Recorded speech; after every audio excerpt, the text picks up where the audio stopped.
Justice article 25 under ಹಿಂದುತ್ವವನ್ನ ಹಿಂದುತ್ವವನ್ನ protect ಮಾಡೋದಕ್ಕೆ ಒಂದು judgment ಕೊಟ್ರೆ ಎಲ್ಲಾ ಪೊಲಿಟಿಕಲ್ ಪಾರ್ಟೀಸ್ ಎದ್ದು ನಿಂತ್ಕೊಂಡಿದೆ. ಇವಾಗ ಅಪೋಸಿಷನ್ ಆಗಿರ್ಬೋದು, ಯಾರ್ಯಾರು ಎದ್ದು ನಿಂತ್ಕೊಂಡಿದ್ದಾರೆ ಅದು ಅವ್ರು ಬಿಟ್ಟಿದ್ದು. ಸರಿಸುಮಾರು 107 MPs. ಒಂದ್ ನಿಮಿಷ, ಅವ್ರು ಇವಾಗ ಹಿಂದುತ್ವ ಅಂತ ಬಂದಾಗ ಆರ್ಟಿಕಲ್ 25 ಅಂಡರ್ ಎಲ್ಲ ಇದೆ. ಹಿಂದುತ್ವದ ಮೇಲೆ ಹಿಂದೂ ಪರವಾಗಿ ಒಂದು ಜಡ್ಜ್ಮೆಂಟ್ ಬಂದ್ರೆ ಅವಾಗ ಏನಿಗೆಲ್ಲ ಎದ್ದು ನಿಂತ್ಕೋಬೇಕು. ಒಂದೇ ಒಂದ್ ಪಾಯಿಂಟ್, ಒಂದ್ ನಿಮಿಷ ಇವಾಗ ಇಂಥ ಜಡ್ಜ್ ಇಂಪೀಚ್ಮೆಂಟ್ ಅಂತ ಏನಂತ ಅರ್ಥ ಆಗಿರ್ಬೇಕು. ಸೊ ಇವಾಗ ಇಂಥ ಜಡ್ಜ್ ಮೇಲೆ ಇಂಪೀಚ್ಮೆಂಟ್ ಅನ್ನೋದಕ್ಕೆ ಒಂದು ಮಿಸ್ಕಂಡಕ್ಟ್ ಇರಬೇಕು, ಇಲ್ಲ ಒಂದು ಕರಪ್ಷನ್ ಇರಬೇಕು. ಇಲ್ಲಿ ಏನಾಗಿದೆ, ಆರ್ಟಿಕಲ್ 25 ಅಂಡರ್ ಹಿಂದುತ್ವವನ್ನ ಕಾಪಾಡಲು ಒಂದು ಕೊಟ್ಟಿರೋದವರು ಜಡ್ಜ್ಮೆಂಟ್ ನ, ಅದನ್ನ ಅಗೇನ್ಸ್ಟ್ ತಗೊಂಡ್ ಬಂದ್ಬಿಟ್ಟು ಅವ್ರನ್ನ ಇಂಪೀಚ್ ಮಾಡೋದು ಎಷ್ಟು ಸರಿ ಇದೆ. ಜುಡಿಷಿಯಲ್ ಇಂಡಿಪೆಂಡೆನ್ಸ್ ಎಲ್ಲಿಗೋಯ್ತು ಇಲ್ಲಿ? ಜುಡಿಷಿಯರಿ ಒಂದ್ ಬಂದ್ಬಿಟ್ಟು ಇಂಡಿಪೆಂಡೆಂಟ್ ಬಾಡಿ ಅಂತ ಸಂವಿಧಾನ ಹೇಳ್ತಾ ಇದೆ. ಇವಾಗ ಆ ಜುಡಿಷಿಯರಿಯಲ್ಲಿ ನೀವು ಅವ್ರ ಅಗೇನ್ಸ್ಟ್ ಇವಾಗ ಹಿಂದುತ್ವವನ್ನ ಪ್ರೊಟೆಕ್ಟ್ ಕಾಪಾಡಿದಕ್ಕೆ ಒಂದು ನೀವು ಅಗೇನ್ಸ್ಟ್ ಹೋಗ್ತೀರಾ ಅಂದ್ರೆ ಇನ್ ಮುಂದೆ ಬರುವ ಕೇಸಸ್ ಗಳು ಏನಾಗುತ್ತೆ, ಇದೊಂದು ಪ್ರೆಸಿಡೆಂಟ್ ಆಗಿ ಉಳ್ಕೊಳ್ಳುತ್ತೆ. ಅವಾಗ ಇಂದಿರಾ ಗಾಂಧಿ ಜಡ್ಜ್ಮೆಂಟ್ ಒಂದು ಪ್ರೆಸಿಡೆಂಟ್ ಆಗಿ ಉಳ್ಕೊಂತು. ಇವಾಗ ಈ ಜಡ್ಜ್ಮೆಂಟ್ ಏನಾದ್ರು ಉಲ್ಟಾ ಹೊಡೆದ್ರೆ ಇದು ಜುಡಿಷಿಯರಿಗೆ ಒಂದು ಬ್ಲಾಕ್ ಮಾರ್ಕ್ ಆಗ್ಬಿಡುತ್ತೆ. ಅದಕ್ಕೆ ನೀವು ಯಾವ ಪೊಲಿಟಿಕಲ್ ಪಾರ್ಟಿನೂ ಎತ್ತಾ ಇಲ್ಲ. ನೀವು ಆಮ್ ಆದ್ಮಿ ಪಾರ್ಟಿ ಅವ್ರು ಇಂಡಿಯಾ ಅಲಯನ್ಸ್ ಆ ಕಡೆ ಈ NDA ಅಂತ ಹೇಳ್ತಾ ಇದ್ದೀರಾ. ಇದಕ್ ಮಾತಾಡಿ ನಾನು ಹೇಳ್ತಾ ಇರೋದು, ನೀವು ಆ ಅಲಯನ್ಸ್ ನಮಗೆ ಬೇಕಿಲ್ಲ. ಅದು ಪಾಲಿಟಿಕ್ಸ್ ಅನ್ನೋದು ಬಂದ್ಬಿಟ್ಟು ಜನರ ಅಭಿವೃದ್ಧಿಯಾಗಿರ್ಬೇಕು. ನೀವು ಅದನ್ನ ಬಿಟ್ಬಿಟ್ಟು ನಮ್ಗೆ ಇರೋ ಪಾಯಿಂಟ್ ನ ಎತ್ತದೇನೆ ಸುತ್ತಿ ಬಳಸಿ ಎಲ್ಲೆಲ್ಲ ಹೋಗೋ ಬದಲು ಡೈರೆಕ್ಟ್ ಪಾಯಿಂಟ್ ಬನ್ನಿ. ನಾನು ಹೇಳೋದು ಒಂದೇ, ನಿಮಗೆ ನೀವು ಇಷ್ಟು ನಾವು ಧ್ವನಿ ಎತ್ತಲಿಲ್ಲ ಅಂತಿದಿರಲ್ಲ. ಒಂದು ಸುಪ್ರೀಂ ಕೋರ್ಟಿನ ಒಂದು ಜಡ್ಜ್ ಆಗಿರ್ಬೋದು, ಎಲೆಕ್ಷನ್ ಕಮಿಷನ್ ಒಂದು ನೇಮಕಾತಿ ವಿಚಾರಗಳಲ್ಲಿ ನಿಮಗೆ ಒಂದು ಸೆಂಟ್ರಲ್ ಗವರ್ಮೆಂಟ್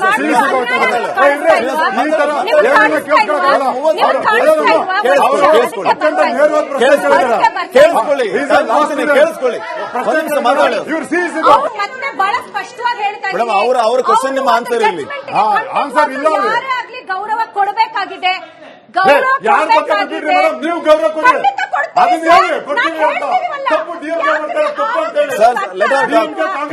ಮಾತಾಡ್ಲಿ.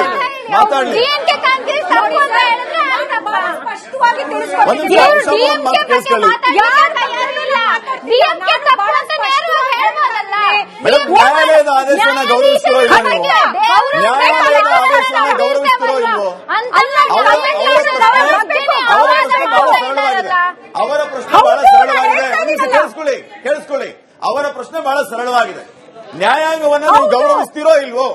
ನ್ಯಾಯಾಲಯದ ಆದೇಶವನ್ನು ಗೌರವಿಸ್ತಿರೋ?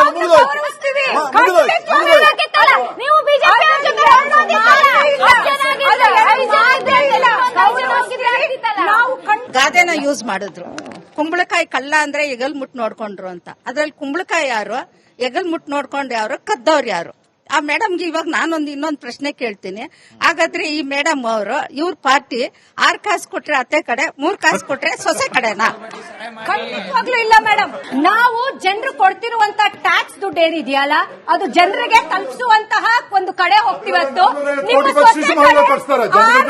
ಕೊಟ್ರೆ ಅತ್ತೆ ಕಡೆ ಹೋಗೋರಲ್ಲ. ಇನ್ನೊಂದು ವಿಚಾರ, ನೀವು ಹೇಳಿದಂತ 3 ಕಾಸು ಕೊಟ್ರೆ ಅತ್ತೆ ಕಡೆ, 6 ಕಾಸು ಕೊಟ್ರೆ ಸೊಸೆ ಕಡೆ ಇದೆಯಲ್ಲ, ಅದು ನಿಮ್ಮ ಬಿಜೆಪಿ ಪಕ್ಷಕ್ಕೆ ಅನ್ವಯ ಆಗುತ್ತೆ ಮೇಡಮ್. ನನಗಲ್ಲ. ಕ್ಲೋಸ್ ಆಗಿರೋ ಕೇಸ್ ಓಪನ್ ಮಾಡಿಬಿಟ್ಟು ಏನ್ ಮಾಡ್ತಾ ಇದ್ದೀರಾ? ಏನಕ್ಕೆ ಚಪ್ಪಾಳೆ ಆಡ್ತಾ ಇರ್ತಾರ್ರಿ? ಕ್ಲೋಸ್ ಆಗಿಲ್ಲ ಕೇಸು. ಆನ್ಸರ್ ಮಾಡ್ಲಿ, ಕೇಳಿಸ್ಕೊಳ್ರಿ. ಅಲ್ಲ ರೀ, ಕೇಳಿಸ್ಕೊಳ್ರಿ. ಆಯ್ತಾ, ಆನ್ಸರ್ ಕೇಳಿ, ಉತ್ತರ ಕೇಳಿಸ್ಕೊಳಪ್ಪ. ಪಾಪ ಅವ್ರಿಗೆ ಮಾಹಿತಿ ಕೊಡ್ತಾ ಇದೆ. ಕೇಸ್ ಕ್ಲೋಸ್ ಆಗಿಲ್ಲ. ಬರ್ತೀನಿ. ನೀವು 1920 ನಡ್ಕೊಂಡು ಬರ್ತಾನೆ ಇದೆ ಇದು. ಎಜುಕೇಟ್ ಮಾಡಿ ಅವರೇ ಫೈಟ್ ಮಾಡ್ತಾರೆ. ನೀವೇನಕ್ಕೆ ಎಲ್ಲ ಜವಾಬ್ದಾರಿ ರಾಜಕಾರಣ ಮಾಡ್ತಾರೆ? ಬರೀ ಎಲೆಕ್ಷನ್ ಮುಂದೆ ಬಂದ್ರೆ ನೀವು ರಾಜಕಾರಣ ಮಾಡ್ತಾ ಇದ್ದೀರಾ. ಜನರಿಗೆ ಎಜುಕೇಟ್ ಮಾಡಿ, ಸ್ವಲ್ಪ ವ್ಯವಸ್ಥೆ ಮಾಡಿ.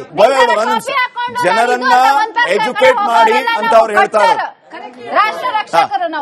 ಶ್ರೀನಿವಾಸ, ನೀವೆಲ್ಲ ಈ ದೇಶದಲ್ಲಿ ಬಾಬಾ ಸಾಹೇಬ್ ಅಂಬೇಡ್ಕರ್ ಬರೆದಂತ ಸಂವಿಧಾನದ ಅಡಿಯಲ್ಲಿ ನಡೀತಾ ಇದೀವಲ್ವಾ? ನಾವೆಲ್ಲ ನಡೀತಾ ಇದ್ದೀರಿ ಅಲ್ವಾ? ಒಂದು ಕೋರ್ಟ್ ಆದೇಶ ಬಂದ್ಮೇಲೆ ಆ ಸರ್ಕಾರ ಅದನ್ನ ಇಂಪ್ಲಿಮೆಂಟ್ ಮಾಡ್ಬೇಕೋ ಬೇಡವಾ? ಕೇಳಿಸ್ಕೊಳ್ಳಿ. ಒಂದ್ ನಿಮಿಷ, ಇಂಪ್ಲಿಮೆಂಟ್ ಮಾಡ್ಬೇಕೋ ಬೇಡವಾ? ಮಾಡ್ಬೇಕಲ್ವಾ? ಈಗ ಮಾಡ್ಲಿಲ್ಲ, ಅವರು ಮಾಡ್ಲಿಲ್ಲ. ಅದನ್ನ ವಿರೋಧಿಸ್ತೀರಾ ಇಲ್ವಾ ನೀವು? ಜೋರಾಗಿ ಹೇಳಿ, ಮೈಕಲ್ಲಿ ವಿರೋಧಿಸ್ತೀವಿ ಅದನ್ನ ಅಂತ. DMK ಜೋರಾಗಿ ಹೇಳಿ. ಒಂದ್ ನಿಮಿಷ, ಇವರು ಹೇಳಿ. ಹಾ ಸರ್, 100% ವಿರೋಧ ಮಾಡ್ತೀವಿ. DMK ಸರ್ಕಾರ, ಕಾಂಗ್ರೆಸ್ ಸರ್ಕಾರ.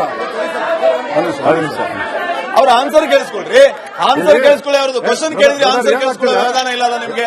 ಆನ್ಸರ್ ಕೇಳಿಸ್ಕೊಳ್ಳಿ. ಈ ಕೇಸು ನಾನು ಮೊದಲೇ ಹೇಳಿದೆ ನನ್ನ ಓಪನಿಂಗ್ ಸ್ಟೇಟ್ಮೆಂಟ್ ಅಲ್ಲೇ 1920ರಿಂದ ಇದುವರೆಗೂ ಈ ಕೇಸ್ ನಡ್ಕೊಂಡು ಬರ್ತಾ ಇದೆ. ಹೇಗೆ ಬಾಬ್ರಿ ಮಸ್ಜಿದ್ ಕೇಸ್ 500 ವರ್ಷ ನಡೀತು, ಇದು 105 ವರ್ಷದಿಂದ ನಡ್ಕೊಂಡು ಬರ್ತಾ ಇದೆ. ಇವತ್ತು ಭಾರತೀಯ ಜನತಾ ಪಕ್ಷ ಅಲ್ಲ, ಇದ್ರ ಹಿಂದ್ಗಡೆನೆ 105 ವರ್ಷದ ಭಾರತೀಯ ಜನತಾ ಪಕ್ಷ ಎಲ್ಲಪ್ಪ ಇತ್ತು, ಆವಾಗಿಂದ ಕೇಸ್ ನಡ್ಕೊಂಡು ಬರ್ತಾ ಇದೆ. ಅವ್ರಿವತ್ತು ಹಿಂದೂಗಳು ನಮ್ಮ ಧಾರ್ಮಿಕ ಹಕ್ಕುಗಳನ್ನ ಬಿಟ್ಕೊಡಿ ಅಂತ ಕೇಳಿದಾಗ ಸರ್ಕಾರ ಮಾಡಲಿಲ್ಲ, ಕೋರ್ಟ್ ಆದೇಶ ಕೊಟ್ಟಿದೆ. ಇವತ್ತು ಕೋರ್ಟ್ ಇದೇ GR ಸ್ವಾಮಿನಾಥನ್ ಅವರು 3 ಆದೇಶಗಳು ನವೆಂಬರ್ ಇಂದ 3 ಆದೇಶ ಕೊಟ್ಟಿದ್ದಾರೆ. ಒಂದು ಕನ್ಯಾಕುಮಾರಿಯಲ್ಲಿ ಒಂದು ಬೆಟ್ಟ, ಇದೇ ತರ ಬೆಟ್ಟ, ಅಲ್ಲಿ ಕಿಲ್ಲಿಯೂರು ಅಂತ ಹೇಳಿ ಕ್ರಿಶ್ಚಿಯನ್ ಮತ್ತೆ ಹಿಂದೂಗಳ ಮಧ್ಯೆ ಅಲ್ಲೊಂದು ಆದೇಶ ಕೊಡ್ತು. ಅದು ಹಿಂದೂಗಳ ಪರವಾಗಿತ್ತು ಅಂತ ಹೇಳಿ ಸರ್ಕಾರ ಅದನ್ನ ಇಂಪ್ಲಿಮೆಂಟ್ ಮಾಡಲಿಲ್ಲ. ದಿಂಡಿಗಲಲ್ಲಿ ಒಂದು ಪಿಳಿಯರ್ ಅಂದ್ರೆ ಗಣೇಶನ ದೇವಸ್ಥಾನದ್ದು ಒಂದು ಹಿಂದೂಗಳ ಪರವಾಗಿ ಡಾಕ್ಯುಮೆಂಟ್ ಇತ್ತು, ಮೆರಿಟ್ಸ್ ಇತ್ತು, ಆದೇಶ ಕೊಟ್ರು. ಅದನ್ನು ಸರ್ಕಾರ ಇಂಪ್ಲಿಮೆಂಟ್ ಮಾಡಲಿಲ್ಲ. ಈಗ 3ನೇದು ಸರ್ಕಾರ ಇರೋದು ಏನಕ್ಕೆ ಕತ್ತ ಕಾಯೋದಕ್ಕೆ ಇರೋದು. ಕೋರ್ಟ್ ಆದೇಶ ಪಾಲನೆ ಮಾಡಲಿಲ್ಲ ಅಂದ್ರೆ ರಾಜೀನಾಮೆ ಕೊಟ್ಟು ಮನೆಗೆ ಹೋಗ್ಬೇಕು. ಅದನ್ನ ನೀವೆಲ್ಲ ಎತ್ತಿಡ್ಬೇಕು, ಅವಾಗ ನಮಗೂ ಖುಷಿ ಆಗುತ್ತೆ. ಅರ್ಥ ಆಯ್ತಾ? ಒಂದ್ ನಿಮಿಷ. ಇವತ್ತು ಇವರ ಪರವಾಗಿ ಆದೇಶ, DMK ಸರ್ಕಾರದ ಪರವಾಗಿ ಆದೇಶ ಬಂದಿಲ್ಲ ಅನ್ನೋ ಕಾರಣಕ್ಕೆ ನಮ್ಮ ಪ್ರೊಫೆಸರ್ ಹರಿರಾಮ್ ಅವರು ಹೇಳಿದಾಗ ಇಂಪೀಚ್ಮೆಂಟ್ ಮೋಷನ್ ಮೂವ್ ಮಾಡ್ಬಿಟ್ರೆ ನಾಳೆ ಜಡ್ಜ್ಗಳೆಲ್ಲ ಹೇಗ್ರಿ ಧೈರ್ಯ ಬರೀತಾರೆ? ಇಂಡಿಪೆಂಡೆನ್ಸ್ ಹೆಂಗಿರುತ್ತೆ ಜುಡಿಷಿಯರಿದು? ಎಲ್ಲಿರುತ್ತೆ? ನಾವೇ ಅದಕ್ಕೆ ನಾವೇನೇ ಅದಕ್ಕೆ ಶಿಕಾರಿಗಳಾಗೋದು. ಹಾಗಾಗಿ ಯಾವತ್ತೆಲ್ಲನೂ ಸಂವಿಧಾನದ ಯಾವುದೇ ಅಂಗಕ್ಕೆ ಧಕ್ಕೆ ಬಂದಾಗ ನಾವು ನೀವೆಲ್ಲ ಒಟ್ಟಾಗಿ ಸೇರ್ಕೊಂಡು ಅದನ್ನ ಖಂಡಿಸಬೇಕು, ಹೋರಾಟ ಮಾಡಬೇಕು. ನಮ್ಮ ರಾಜಕಾರಣ ಆಮೇಲೆ ಮಾಡ್ಕೊಳ್ಳೋಣ. ಇವತ್ತು ಸ್ವಾಮಿನಾಥನ್ ಅವ್ರನ್ನ ಇಶ್ಯೂ ಬರೀ ಒಂದು ರಾಜಕೀಯವಾಗಿ ನೋಡ್ಬೇಡ್ರಿ. ಇವತ್ತು 1ನೇ ತಾರೀಕು ಆದೇಶ ಬಂತು, 2ನೇ ತಾರೀಕು ಯಾಕೆ ದರ್ಗಾದವರು ಸಿಕಂದರ್ ಶಾ ದರ್ಗಾದವರು ಹೋಗ್ಲಿಲ್ಲ? 3ನೇ ತಾರೀಕು ಯಾಕೆ ಹೋಗ್ಲಿಲ್ಲ? 4ನೇ ತಾರೀಕು ಯಾಕೆ ಹೋದ್ರು ಅಂದ್ರೆ ಇವ್ರು ಅವ್ನು ಪುಷ್ ಮಾಡಿದ್ರು ಹೋಗ್ರಿ ಅಂತ. 105 ವರ್ಷದಲ್ಲಿ ಯಾವುದೇ ಮುಸ್ಲಿಂ ಸಂಘಟನೆ ಅಥವಾ ಅಲ್ಲಿರುವಂತ ದರ್ಗದವ್ರು ಯಾರು ಕೋರ್ಟ್ಗೆ ಹೋಗಿಲ್ಲ. ಈಗ ಅವ್ರನ್ನ ಪುಷ್ ಮಾಡಿ ಅವ್ರನ್ನ ತಳ್ಳಿ ಎದುರಿಸಿ ಇವತ್ತಲ್ಲಿ ವಕಾಲತ್ ಹಾಕಿದ್ದಾರೆ. ಒಂದು ಸ್ವಾಮಿನಾಥನ್ ಅವರ ಒಂದು ಆದೇಶ ಬಂದ್ಮೇಲೆ ಡಿವಿಷನ್ ಬೆಂಚ್ ಹೋದ್ರು ಸರ್ಕಾರ, ಅಲ್ಲಿ ಅವ್ರದ್ದು ಅಪೀಲ್ ಖಾರಿಜ್ ಆಯ್ತು. ಇದೇ ಸರ್ಕಾರ ಸುಪ್ರೀಂ ಕೋರ್ಟ್ ಅಲ್ಲಿ ಅಪೀಲ್ ಹಾಕೊಂಡಿದೆ. ವೆಯ್ಟ್ ಮಾಡಿ ಸುಪ್ರೀಂ ಕೋರ್ಟ್ ಆದೇಶ ಬರೋವರೆಗೂ. ಈಗ ಯಾಕೆ ಇಂಪೀಚ್ಮೆಂಟ್ ಮಾಡೋದಕ್ಕೆ ಹೋಗಿದ್ದೀರಾ? ಈವರೆಗೂ ಈ ದೇಶದಲ್ಲಿ 9 ಸಾರಿ ಇಂಪೀಚ್ಮೆಂಟ್ ಮೋಷನ್ ಶುರು ಆಗಿದೆ, ಯಾವುದು ಗೆದ್ದಿಲ್ಲ. ಇಂಪೀಚ್ಮೆಂಟ್ ಮೋಷನ್ ಪಾಸ್ ಆಗ್ಬೇಕಂದ್ರೆ ಪಾರ್ಲಿಮೆಂಟ್ ನ 2 ಸದನಗಳಲ್ಲಿ 2/3 ಮೆಜಾರಿಟಿ ಇರಬೇಕು. ಇದು ಅಬ್ಸಲ್ಯೂಟ್ ಮೆಜಾರಿಟಿ ಅಂದ್ರೆ 2/3 ಮೆಜಾರಿಟಿ ಇರಬೇಕು.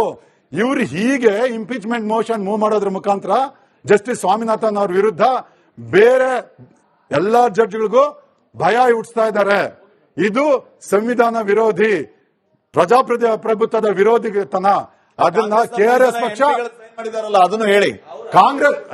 ಕಾಂಗ್ರೆಸ್ ಪಕ್ಷ ಇವತ್ತು 99 ಚುನಾವಣೆಗಳನ್ನ ಸೋತು ಸುಣ್ಣಾಗ್ಬಿಟ್ಟಿದೆ. 96ನಾ? ಓಕೆ, 96 ಚುನಾವಣೆಗಳನ್ನ ಥ್ಯಾಂಕ್ ಯು. ಮುಂದೆ ಬರೋ 3 ಗೆಲ್ತೀವಿ ಅಂತ ಹೇಳ್ತಿದ್ದಾರೆ ಬಿಡಿ. ಒಂದ್ ನಿಮಿಷ. ಹಾಗಾಗಿ ಇವತ್ತು ಯಾರು ಪ್ರಾದೇಶಿಕ ಪಕ್ಷಗಳ ಅವರ ಬಿಗ್ ಬ್ರದರ್ಸ್ ಇದ್ದಾರೆ, ಅವ್ರ ಮಾತುಗಳಿಗೆ ಈಲ್ಡ್ ಆಗಿ ಇವತ್ತು ಅವ್ರಿಗೆಲ್ಲ ಸಹಿ ಮಾಡೋಂತ ದಯನೀಯ ಸ್ಥಿತಿ ಅಂತ ಹೇಳ್ತಾರೆ ಕನ್ನಡದ ಇದರಿಂದ. ಏನ್ ಸ್ಥಿತಿ? ದಯನೀಯ ಸ್ಥಿತಿಗೆ ಇಳಿದು ಬಿಟ್ಟಿದೆ ಕಾಂಗ್ರೆಸ್ ಪಕ್ಷ. ಹಾಗಾಗಿ ಇದೊಂದು ನಮ್ಮ ಹರಿರಾಮ್ ಅವಾಗ ಇಂದಿರಾ ಗಾಂಧಿ ಅವ್ರದ್ದು ಉಲ್ಲೇಖ ಮಾಡ್ತಾ ಇದ್ರು. ಇದು ಅತ್ಯಂತ ಸಂವಿಧಾನ ವಿರೋಧಿ, ಪ್ರಜಾಪ್ರಭುತ್ವ ವಿರೋಧಿ, ಜನ ವಿರೋಧಿ ನೀತಿಗಳನ್ನ DMK ಸರ್ಕಾರ ಅನುಸರಿಸ್ತಾ ಇದೆ. ಅದಕ್ಕೆ ಕಾಂಗ್ರೆಸ್ ಕೂಡ ಅದಕ್ಕೆ ಒತ್ತಾಸಕ್ಕೆ ನಿಂತ್ಕೊಂಡಿದೆ. ಅದನ್ನ ನಾವೆಲ್ಲರೂ ಒಕ್ಕೋರಲ್ನಿಂದ ಒಂದು ಜೋರಾಗಿ ಚಪ್ಪಾಳೆ ಮುಖಾಂತರ ಕಳಿಸ್ಬೇಕು. ಒಂದ್ಸರಿ ಜೋರಾಗಿ ಚಪ್ಪಾಳೆ ಹೊಡ್ರಿ. ನೀವು ಹೊಡೀರಿ, ನಿಮ್ಗೂ ಅದ್ರಲ್ಲಿ ನಂಬಿಕೆ ಇದ್ರೆ ಜೋರ ನೀವು ಹೊಡೀರಿ. ನೀವು ಹೊಡೀರಿ. ನಿಮಗೆ ಎಲ್ಲ ಬಿಟ್ಟು ಅಂಬೇಡ್ಕರ್ ಈ ಕಡೆ ತೋರಿಸಿ ನೋಡಿ. ಒಂದ್ ನಿಮಿಷ ನಿಮಗೆ ಒಂದ್ ನಿಮಿಷ ಅವ್ರು ಕೇಳ್ತಾ ಇರೋದೇನು? ದೇಶದ ಸಂವಿಧಾನವನ್ನು ನೀವು ಗೌರವಿಸ್ತಿರಲ್ವಾ? ಅಂದ್ರೆ ಚಪ್ಪಾಳೆ ಜೋರ ಚಪ್ಪಾಳೆ ಹೊಡೀರಿ. ಮುಗಿದೋಯ್ತು. ಗೌರವಿಸ್ತಿರಲ್ವಾ? ಒಂದ್ ನಿಮಿಷ ಅಲ್ಲ, ನೀರು ಮೆಸೇಜ್ ಹಾಕಿ ಎಲ್ಲ ಒಂದ್ ಸೈಡ್ ನೀವು ಏನ್ ಮೆಸೇಜ್ ಕೊಡ್ತಾ ಇದೀರಿ? ಅಲ್ಲ ಒಂದ್ ಸೈಡ್ ಇಲ್ಲಿ ಕೇಳಿ. ಒಂದ್ ಸೈಡ್ ಇಲ್ಲಿ ಕೇಳಿ. ಸಂವಿಧಾನ ಹೇಳಿದ್ದವರು ನೀವು ಒಂದ್ ನಿಮಿಷ ಇರಿ. ನೀವು ಭಾರತದ ನ್ಯಾಯಾಂಗ ವ್ಯವಸ್ಥೆಯನ್ನ ಗೌರವಿಸ್ತೀರಲ್ವಾ? ಸಂವಿಧಾನವನ್ನ ಗೌರವಿಸ್ತೀರಲ್ವಾ? ಸುಮ್ಮನೆ ಇದ್ದೀರಲ್ರಿ? ಹೇಳಿ. ನೀವು ಅವ್ರು ಕಾಣಿಸ್ತಾ ಇಲ್ಲ ಅಂತ ಮನಸ್ಸಲ್ಲಿ ಉಷಾ ಮೋಹನ್ ಮೇಡಮ್ ನೆನೆಸ್ಕೊಂಡು ಪ್ರಶ್ನೆ ಕೇಳಿ. ಮ್ಯಾಮ್, ನೀವು ಹಿಂದೂ ಫಾಲೋವರ್ ಅಂತೆಲ್ಲ ಇವಾಗ ಹೇಳಿದ್ರಲ್ಲ, ಇವಾಗ court is the superior, correct ಅಲ್ವಾ? ಅದು ಜಡ್ಜ್ಮೆಂಟ್ ನಿಮ್ಗೆ ಓಕೆನಾ? ಓಕೆ ಅಲ್ವಾ? ಕೋರ್ಟ್ ಕೊಟ್ಟಿರುವಂತಹ ಒಂದು ಸ್ವಾಮಿನಾಥನ್ ಅವರ ಜಡ್ಜ್ಮೆಂಟ್ ಅನ್ನ ಸಂಪೂರ್ಣವಾಗಿ ನಾವು ಗೌರವಿಸ್ತೀವಿ. ನಾನು ಫಸ್ಟ್ ಪಾಯಿಂಟ್ ಇಂದ ಇದನ್ನೇ ಹೇಳ್ತಾ ಇದ್ದೀನಿ. ಒಂದ್ ನಿಮಿಷ ಸರ್. ಇಲ್ಲ ಆನ್ಸರ್ ಮಾಡ್ಲಿ. ಮತ್ತೊಂದು ವಿಚಾರ, ಮತ್ತೊಂದು ವಿಚಾರವನ್ನ ನಾನು ಇಲ್ಲಿ ತರ್ತಿದ್ದೀನಿ. ನಾವಿಲ್ಲಿ ಯಾವುದೇ ರೀತಿ ಕೋಮು ಧ್ರುವೀಕರಣ ಮಾಡಿ ಬೆಳೆ ಬೇಯಿಸ್ಕೊಳ್ಳುವಂತಹಕ್ಕೆ ನಾವು ಬಂದಿಲ್ಲ.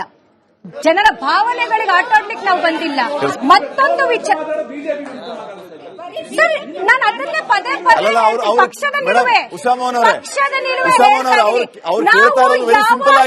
ನಾವು ಯಾವಾಗಲೂ ಒಂದೇ ಸರ್. ಅವ್ರು ಕೇಳ್ತಿರೋದು ವೆರಿ ಸಿಂಪಲ್ ಆಗಿದೆ.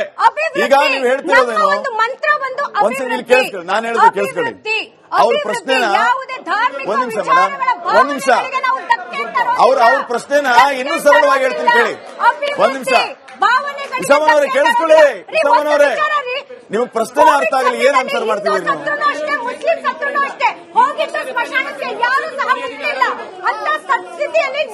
ಒಂದ್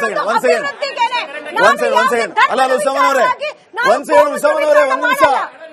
ಒಂದ್ ನಿಮಿಷ. ಅವ್ರು ಹೇಳ್ತಿರೋದು ಹಲೋ ಬ್ರದರ್, ಒಂದ್ ನಿಮಿಷ. ಅವರು ಬಹಳ ಸರಳವಾಗಿ ಕೇಳ್ತಿದ್ದಾರೆ. ನಿಮ್ಮ ಉತ್ತರ ಸೌಹಾರ್ದಯುತವಾಗಿರ್ಲಿ ಅಷ್ಟೇ. ನೀವ್ಯಾಕೆ ಒಂದ್ ಪಾರ್ಟಿನ ಟಾರ್ಗೆಟ್ ಮಾಡ್ತಿದ್ದೀರಿ ಅಂತ ಆಗ್ಲಿಂದ ಕೇಳ್ತಿದ್ದಾರೆ ಅವರು ಅಷ್ಟೇ.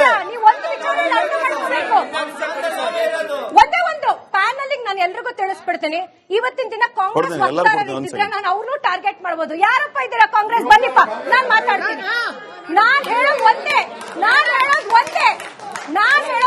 ದಯವಿಟ್ಟು ನಿಮ್ಮ ರಾಜಕೀಯ ಬೇಳೆ ಬೇಯಿಸ್ಕೊಳ್ಳೋದಕ್ಕೆ ಧರ್ಮದ ವಿಚಾರವಾಗಿ ಕೋಮು ಧ್ರುವೀಕರಣವನ್ನ ನಿಮ್ಮ ಅಜೆಂಡಾಗಳಾಗಿ ಇಟ್ಕೋಬೇಡಿ.